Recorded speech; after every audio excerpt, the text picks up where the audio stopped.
Bonjour à tous, aujourd'hui nous allons poser une question fondamentale, c'est quoi l'inconscient? L'inconscient existe-t-il? Alors j'insiste bien là-dessus, et je veux dire on ne peut pas comprendre la psychologie d'une façon générale si on ne sait pas ce que c'est que l'inconscient et comment il fonctionne en particulier, parce qu'il a une incidence sur tous nos gestes, toutes nos relations au quotidien. Alors l'inconscient, on va retenir une formule que l'on utilisera en conclusion également, l'inconscient c'est la mémoire du corps.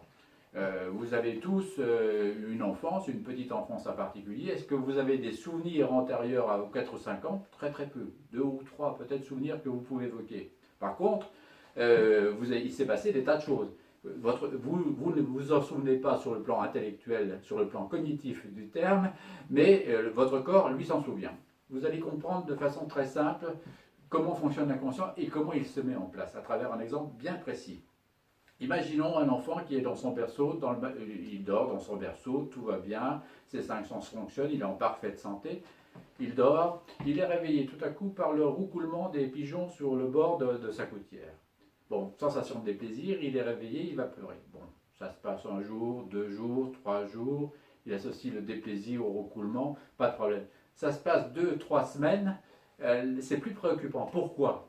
Parce que son intellect, lui, ne peut pas dire bah, ce sont des pigeons qui me réveillent le matin, donc on va faire quelque chose. Donc, ces cinq sens fonctionnent, la sensation de déplaisir, roucoulement des pigeons. Et ultérieurement, on pourra se demander pourquoi il a peur des pigeons ou pourquoi le roucoulement des pigeons est déplaisant pour lui.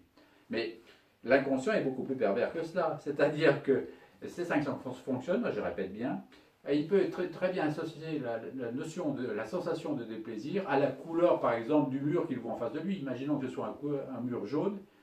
La vision va associer en quelque sorte la couleur jaune à la sensation de déplaisir, et ultérieurement, il pourra très bien détester la couleur jaune.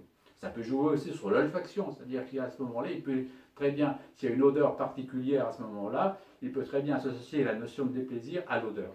Son corps va se souvenir de cela, et ultérieurement, alors, une des manifestations ultérieures de l'inconscient, par exemple, quand on dit c'est plus fort que moi, ça vous est arrivé, ça arrive à tout le monde, ça m'arrive à moi quelquefois, de dire bah, c'est plus fort que moi. Et il faut savoir que c'est l'inconscient qui parle à ce moment-là. C'est-à-dire que ce n'est pas l'intellect, il n'y a pas quelque chose, ce n'est pas un souvenir particulier, mais lui, le corps, se souvient de quelque chose, et à ce moment-là, ça peut se manifester d'une façon ou d'une autre. La colère, dont on reparlera de façon plus précise ultérieurement, est une des manifestations de l'inconscient.